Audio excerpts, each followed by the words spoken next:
Overthinking एक ऐसी समस्या जिससे आज के समय में शायद हर कोई परेशान है।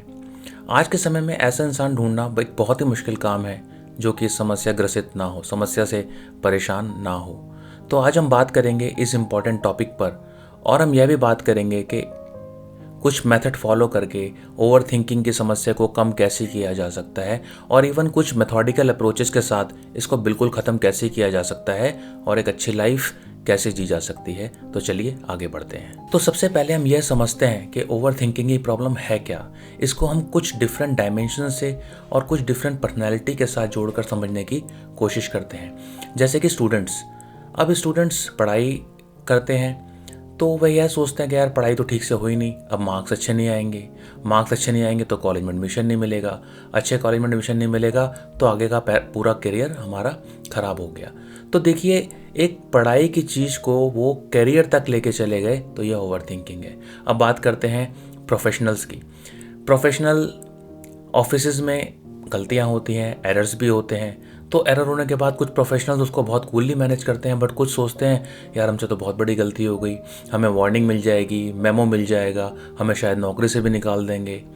तो इस तरह की बातें उनके दिमाग में घूमने लग जाती हैं, जिसकी वजह से वो बहुत टेंस रहते हैं, बहुत परेशान रहते हैं। तो this is another example of over thinking. Relationship के अंदर हम देखते हैं कि कैसे कुछ कपल्स एक दूसरे पे डाउट करते हैं और छोटी छोटी बातों को बहुत हाइप बनाते हैं। उनको ऐसा लगता है कि शायद मेरे को ठीक से टाइम नहीं दिया जा रहा है, शायद मेरा पार्टनर किसी और के साथ इंगेज है, शायद वो किसी और से मिल रहा है। तो this is also another example of over thinking जो कि आपके रिलेशनशिप को ख़राब भी कर सकती है। Last but not the least, health related issues. हमारे घर में किसी नियर एंड डियर को कुछ फीवर होता है, कुछ प्रॉब्लम होती है, तो हमारा दिमाग इतना एक्सट्रीम में कभी कभी चला जाता है कि हम पता नहीं क्या क्या सोचना शुरू कर देते हैं कि कोई बड़ी बीमारी तो नहीं हो जाएगी, कुछ और तो नहीं हो जाएगा, सब ठीक होगा, डॉक्टर ने टेस्ट के लिए क्यों बोल दिया, अगर कुछ बड़ा निकल आया तो मैं क्या करूँगा। तो this is example of over thinking. तो हमने देखा कि इन 4 तरह के एग्जाम्पल में स्टूडेंट्स हो, चाहे प्रोफेशनल हो, चाहे हम एक किसी के साथ रिलेशनशिप में हो या एक हेल्थ रिलेटेड चीज़ें होती हैं, तो हमारे दिमाग की यह टेंडेंसी है कि वो छोटी छोटी बातों को कितना मैग्नीफाई करके हमें दिखाता है, जिसकी वजह से हम बहुत परेशान रहते हैं। तो इस तरीके से इन रूटीन चीज़ों को हमारा दिमाग इतना एग्जैगरेट करके दिखाता है कि जिसकी वजह से फियर, एंग्जाइटी और कभी कभी तो यह बहुत बड़े डिप्रेशन का कारण भी बन सकता है, जिसको कि एंग्जाइटी डिसऑर्डर भी कहते हैं। नॉर्मली देखा है कि किस तरीके से कुछ स्टूडेंट्स, जैसे कोटा से कुछ न्यूज़ आती है या वैसे भी बोर्ड एग्ज़ाम्स के रिजल्ट जब आते तब न्यूज़ आती थी कि कुछ स्टूडेंट्स ने सुसाइड कर लिया। तो इस तरीके से नहीं होना चाहिए, क्योंकि एक एग्ज़ाम में फ़ेल होना या कम नंबर आना या कुछ गलती हो जाना या बीमार हो जाना इज़ नॉट अ स्पेशल या इतनी बड़ी चीज़ नहीं है जिसकी वजह से हम लोग इतना आगे तक का सोचना शुरू कर दें। तो आइए हम ये समझने की कोशिश करते हैं कि ओवर थिंकिंग क्या है। इसको हम काफ़ी डायमेंशन से, काफ़ी आयामों से समझ सकते हैं, बट एक बहुत इम्पॉर्टेंट कॉन्सेप्ट जो मैं आपको बताने जा रहा हूँ उससे इसको समझना थोड़ा सा इजी हो जाएगा। मैंने काफ़ी पहले एक बुक पढ़ी थी जिस बुक का नाम है 7 habits of highly effective people. यह बुक स्टीफन कोवी ने लिखी है और एक बहुत ही इंपॉर्टेंट और बहुत ही पॉपुलर बुक है जो कि मैं रिकमेंड करूँगा कि आप लोगों को भी पढ़नी चाहिए। इस बुक के अंदर एक कॉन्सेप्ट दिया गया है, वह कॉन्सेप्ट है circle of influence and circle of concern. तो ये सर्कल ऑफ इन्फ्लुएंस और सर्कल ऑफ कंसर्न क्या है, आइए समझते हैं। यह दर्शाया गया है कि हम अपनी लाइफ को इन 3 सर्कल्स में डिवाइड कर सकते हैं। सबसे छोटा सर्कल, सर्कल ऑफ कंट्रोल, उससे बड़ा सर्कल, सर्कल ऑफ इन्फ्लुएंस, और सबसे बड़ा circle, circle of concern. Circle of control वो सर्कल है जिसमें लाइफ की सारे डिसीजंस, सारी चीज़ें हमारे हाथ में रहती हैं। जैसे कि आपको कौन सा ड्रेस पहनना है, आज क्या खाना खाना है, आज कौन सी सीरीज़ शुरू करनी है। तो ये सारे डिसीजंस ऐसे हैं जो कि आप अकेले इंडिपेंडेंट ले सकते हैं, इसमें आपको किसी और की ज़रूरत नहीं है। तो ये सारे function, this all comes under circle of control. Then comes the circle of influence. Circle of influence वह सर्कल है जिसमें कि आप सारे डिसीजन खुद से नहीं ले सकते, आप दूसरे के ऊपर डिपेंडेंट हैं, बट आपका उन डिसीजंस पे इन्फ्लुएंस ज़रूर है। फॉर एग्जांपल हमें क्रिकेट मैच खेलते हैं, क्रिकेट मैच के अंदर टीम है, तो आप उसका एक पार्ट हैं, लेट्स से कैप्टन है या प्लेयर हैं। तो सारी टीम आपके कहने पे नहीं चलेगी, बट यस आपका डिसीजन, आपका जो एक ओपिनियन है वो मैटर करता है। हो सकता है कैप्टन आपके बात सुने, या आप कैप्टन है तो आप अपनी टीम को बोलें कि भाई कैसे बॉलिंग करनी है, कैसे फील्डिंग करनी है, तो आपने एक इन्फ्लुएंस क्रिएट कर दिया। लाइकवाइज इन ऑफिस ऑल्सो, आप एक टीम मेंबर हैं या आप एक यूनिट हेड हैं या आप एक टीम लीडर हैं, तो आपका इन्फ्लुएंस, आपके ओपिनियन का एक इन्फ्लुएंस है वो मैटर करता है, बट सब कुछ वो नहीं है। तो एक पूरी टीम मिलकर काम करती है। Life is all about interdependence. तो यह सर्कल ऑफ इन्फ्लुएंस है। Last but not the least, circle of concern. ये बहुत इंपॉर्टेंट एक सर्कल है जिसकी वजह से हमारी लाइफ में इस तरह की प्रॉब्लम्स आती हैं। सर्कल ऑफ कंसर्न वो सर्कल है जिसमें कि कुछ भी आपके हाथ में नहीं है। जैसे कि इंडिया पाकिस्तान का मैच है तो कौन जीतेगा, देश की फाइनेंशियल पॉलिसी कैसे बनेगी, होम लोन के रेट नीचे जाएंगे या नहीं जाएंगे, लाइक दैट। या कोई आपने पोस्ट किया है फेसबुक पर या यूट्यूब पर कोई वीडियो डाला है तो उस पर कितने लाइक्स आएंगे, कितने कमेंट्स आएंगे, तो ये सब आपके हाथ में नहीं है। तो this is circle of concern. इस तरह हमने देखा कि हमारी लाइफ किस तरह से इन 3 सर्कल्स के अंदर आ जाती है जो कि इस बुक में बताया गया है। तो हमें ये लगेगा यार फिर तो सर्कल ऑफ कंट्रोल बहुत बढ़िया है, सारी चीज़ सर्कल ऑफ कंट्रोल में रहनी चाहिए, but this is not like that. इस इंटरडिपेंडेंट दुनिया में हमें एक दूसरे का साथ रहना पड़ता है। पर आज हम इस ओवर थिंकिंग टॉपिक में सर्कल की बात क्यों कर रहे हैं, क्योंकि बहुत बड़ा कारण है। ओवर थिंकिंग का एक सबसे बड़ा प्रॉब्लम ये है कि हमें ऐसा लगता है या हम हमेशा maximum time circle of concern में रहते हैं। हमारे डिसीजन सर्कल ऑफ कंसर्न को लेके, या हमारी लाइफ इस वजह से बहुत ज़्यादा हम लोग एंग्जाइटी में रहते हैं क्योंकि हम सर्कल ऑफ कंसर्न के बारे में ज़्यादा सोचते हैं। हम उन चीज़ों के बारे में ज़्यादा सोचते हैं जो कि हमारे कंट्रोल में नहीं है। तो जब भी आपको ओवर थिंकिंग जैसा फील हो तो सबसे पहले तो हमें यह समझना है कि मैं ओवर थिंक कर रहा हूँ। जब हम किसी चीज़ को एक्नॉलेज करेंगे तब भी हम उस चीज़ पर ध्यान देंगे और उसको कम करने की कोशिश करेंगे। तो इमीडिएट रिलीफ हमें कैसे मिल सकता है मैं आपको बताता हूँ। इमीडिएट रिलीफ के लिए 4 ऐसी चीज़ें हैं जो हम करके एक इमीडिएट रिलीफ हमें फील होगा। सबसे पहली चीज़ है डाइवर्जन।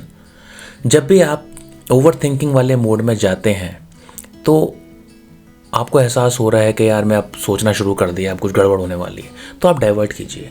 आप किसी फ्रेंड को फ़ोन मिला दीजिए, आप व्हाट्सएप पे मैसेज भेज दीजिए, आप फेसबुक देख लीजिए, आप इंस्टा देख लीजिए। You divert from that topic immediately, then you will get some relief. दूसरा इंपॉर्टेंट जो एक रिलीफ है जो कि बहुत मेरे लिए बहुत फेवरेट है वो है ट्रैवल। आपको लग रहा है यार बढ़ गया है प्रॉब्लम, दिमाग में कुछ और नहीं आ रहा है, आप हैंग आउट करो, 1-2 दिन के लिए बाहर जाओ, आसपास जाओ, हिल्स पे जाओ, रिवर के पास जाओ, पिकनिक बनाने जाओ फैमिली के साथ, कहीं भी जाओ, but go. Travel is the best medicine for anxiety. Third is meditation. Just include this 10 minute 15 minute routine of meditation in your daily life. It will help you like anything. और meditation का मतलब ये नहीं है कि यार बैठ गए अपना निकलना या आंखें बंद करके, ऐसा ना नहीं है। मेडिटेशन के बहुत तरीके हैं। एक ढंग से की गई प्रेयर भी मेडिटेशन है, एक कंसंट्रेशन के साथ किया गया काम भी मेडिटेशन है, शांत होकर सुना गया गाना भी मेडिटेशन है। तो आप मेडिटेशन किसी भी तरीके से कर सकते हैं।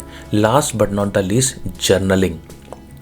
जर्नलिंग मतलब जो भी आपके मन में थॉट्स आ रहे हैं आप उसको नोट डाउन करना शुरू कीजिए। ये एक बहुत पावरफुल टेक्निक है जो कि बहुत लोग रिकमेंड करते हैं, इवन बहुत एक्सपर्ट्स भी रिकमेंड करते हैं। और मैंने खुद लाइफ में ऐसा फील किया है कि जब भी एंग्शियस हो या आपके बैक ऑफ द माइंड में कुछ चल रहा हो, आप उसको एक डायरी में नोट कर लीजिए। उससे क्या होता है, मैंने पर्सनली फील किया है कि वो चीज़, वो इशू जो आपके दिमाग में था वो निकल के पेपर पर आ जाता है और आपका दिमाग आपको लाइट फील होता है। तो यह कुछ चीज़ें हैं जो आपको शॉर्ट टर्म रिलीफ दे सकती हैं। अब लॉन्ग टर्म में इस प्रॉब्लम को पूरा ख़त्म करना है, चलिए उसकी बात हम आगे करते हैं कि कैसे एक मेथोडिकल अप्रोच लेके कैसे हम एक कॉन्सेप्ट को अपनी लाइफ में लाके उसको ख़त्म कर सकते हैं। अगर अपनी लाइफ में ओवर थिंकिंग को कम करना है तो हमें यह समझना है कि हमें अपने सर्कल ऑफ इन्फ्लुएंस को बढ़ाना है और सर्कल ऑफ कंसर्न को छोटा करना है। कुछ एग्जाम्पल से समझते हैं। मान लीजिए आप एक कंपनी में काम करते हैं और आपकी सैलरी वहाँ पे लेट से 5 लाख रुपए एनुअल पैकेज है, पर आपको लगता है यार सैलरी तो बहुत कम है, 10 लाख रुपए होनी चाहिए। तो ठीक है, अभी आपका सर्कल ऑफ इन्फ्लुएंस 5 लाख का है। आप स्किल डेवलप करके, आप और एक्सपीरियंस लेके, आप उस सर्कल ऑफ इन्फ्लुएंस को बढ़ाकर, क्योंकि वो 10 लाख जो है अभी वो आपका सर्कल ऑफ कंसर्न है, that is not your circle of influence. तो आप उस सर्कल को बढ़ा के इतना बड़ा कर सकते हैं कि वो 10 लाख का जो फिगर है वो आपके सर्कल ऑफ इन्फ्लुएंस में आ जाए। रिलेशनशिप की बात करते हैं। मान लीजिए कि आप 2 दोस्तों के या एक घर में आपके किसी कपल के रिलेशन ठीक नहीं चल रहे हैं, तो आप कुछ ऐसी बातें सोच रहे हैं जो अभी सर्कल ऑफ कंसर्न में है, सर्कल ऑफ इन्फ्लुएंस में नहीं है। तो आप क्या कर सकते हैं, आप एक रैशनल डायलॉग के साथ डिस्कशन कर सकते हैं, एक दूसरे से बात कर सकते हैं ओपनली, और जो भी आपके मन में वो क्वेश्चंस हैं जो सर्कल ऑफ कंसर्न में है, आप वो कंसर्न अपने पार्टनर से शेयर कर सकते हैं और समझने की कोशिश कर सकते हैं कि उसका सोल्यूशन या वो ठीक भी है इन फर्स्ट प्लेस या नहीं। तो इससे क्या होगा कि वो जो आपकी प्रॉब्लम्स चल रही है बैक ऑफ द माइंड, जिसकी वजह से आप ओवर थिंक कर रहे हो, वो आपके सर्कल ऑफ इन्फ्लुएंस में मतलब आ जाएगी, और जिसकी वजह से आपकी ओवर थिंकिंग कम हो जाएगी। लाइकवाइज हम लाइफ के हर फील्ड में जहाँ भी ओवर थिंक करते हैं, तो सबसे पहले हमें यह सोचना है कि यार ये जो बात मैं सोच रहा हूँ ये मेरे सर्कल ऑफ कंसर्न की है या सर्कल ऑफ इन्फ्लुएंस की है। अगर वो सर्कल ऑफ कंसर्न की है तो क्या मैं किसी भी तरीके से उसको अचीव कर सकता हूँ। अब एक इंडिया पाकिस्तान का मैच है, आप कुछ भी करके उसमें कुछ नहीं कर सकते, तो छोड़ दीजिए, ठीक है। एक पॉलिसी है, आप उसमें कुछ भी करके कुछ नहीं कर सकते, छोड़ दीजिए। बट यस, जो चीज़ें आपकी लाइफ से रिलेटेड हैं, आपके रिलेशंस हैं आपके, पर वो चीज़ें जो आपसे संबंधित हैं, आपसे रिलेटेड हैं, आपके रिलेशंस हैं, आपके यार दोस्त हैं, आपकी इमीडिएट फैमिली है, आपके कोलीग्स हैं, आपके नेबर्स हैं, तो उनके साथ कुछ भी ऐसी चीज़ होती है या आपका करियर है, तो आप ये समझ सकते हैं इन सारी सिचुएशन में कि जिन चीज़ों को लेके मैं परेशान हो रहा हूँ, दुखी हो रहा हूँ, एंग्शियस हो रहा हूँ, वो कहाँ पे लाई करती हैं, और आप ईदर वे काम करके उन चीज़ों से निकल सकते हैं। तो इस बुक से निष्कर्ष यह निकलता है कि जो लाइफ का सबसे इम्पॉर्टेंट सर्कल है वो है सर्कल ऑफ इन्फ्लुएंस। कैसे आप अपने इन्फ्लुएंस को बढ़ा के कुछ ऐसी चीज़ों को भी अपने कंट्रोल में ला सकते हैं जो कि पहले आपके कंट्रोल में नहीं थी। कुछ एग्जाम्पल्स आप हमारे प्राइम मिनिस्टर का एग्जाम्पल ले सकते हैं। उन्होंने कितनी लंबी जर्नी तय करी है और अपना उनका इन्फ्लुएंस किस तरीके से पूरे वर्ल्ड के ऊपर आज है, यह हम देख सकते हैं। आज हमने कुछ इम्पॉर्टेंट कॉन्सेप्ट सीखे, circle of influence, circle of concern, circle of control, और आप इन बातों को याद रखिए और लाइफ में लाने की कोशिश कीजिए। I am quite sure, I am 100% sure कि you will get lot of benefit out of it. जैसे जैसे हम इन कॉन्सेप्ट्स को लाइफ में फॉलो करेंगे, वैसे वैसे हमारी थिंकिंग रैशनल होगी और लाइफ में शांति बढ़ेगी। आपने वीडियो को यहाँ तक देखा, उसके लिए मैं आपको धन्यवाद कहता हूँ। हमारे वीडियो को लाइक करें, कमेंट करें, आप बताएं कि आपके सर्कल ऑफ इन्फ्लुएंस क्या है, आपके सर्कल ऑफ कंसर्न क्या है। चैनल को सब्सक्राइब ज़रूर करें।